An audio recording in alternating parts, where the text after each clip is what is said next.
ইসরায়েলে বড় ধরনের ক্ষেপণাস্ত্র হামলার জবাবে ইরানকে চরম মূল্য দিতে হবে বলে হুঁশিয়ারি দিয়েছেন ইসরায়েলি প্রধানমন্ত্রী বেনিয়ামিন নেতানিয়াহু। রয়টার্স জানিয়েছে, গতকাল 1 অক্টোবর মঙ্গলবার ইরানের হামলার পর মন্ত্রিসভার সঙ্গে বৈঠকের শুরুতে ইরানের বিরুদ্ধে হুঁশিয়ারি দিয়ে নেতানিয়াহু বলেন, আজ রাতে ইরান বড় ভুল করল। এর জন্য দেশটিকে চরম মূল্য দিতে হবে।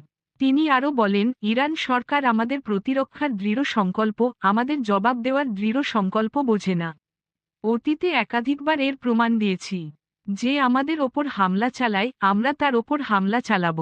নেতানিয়াহু বলেন, তারা বুঝতে পারবে। আমরা আমাদের নিয়মে থাকব। যারা আমাদের হামলা করবে, আমরা তাদের হামলা করব। এদিকে ইরানের প্রেসিডেন্ট পেজেশকিয়ান হুঁশিয়ারি দিয়ে বলছেন, আজ রাতের হামলা ইরানের সামর্থ্যের ঝলক মাত্র। ইরানের সঙ্গে সংঘাতে জড়াবেন না। ইসরায়েলের প্রধানমন্ত্রী বেনিয়ামিন নেতানিয়াহুর উদ্দেশ্যে পেজেশকিয়ান বলেন, তার অবশ্যই জানা উচিত, ইরান যুদ্ধবাজ নয়, তবে যেকোনো হুমকির বিরুদ্ধে দৃঢ়ভাবে দাঁড়াবে।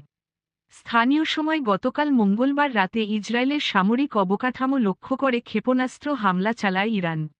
ইরানের ইসলামিক বিপ্লবী গার্ডের এসব হামলায় ইসরায়েলে কেউ হতাহত হয়নি। লেবাননে ইসরায়েলি বাহিনীর চলমান হামলার মধ্যে ইসরায়েলে হামলা চালাল ইরান।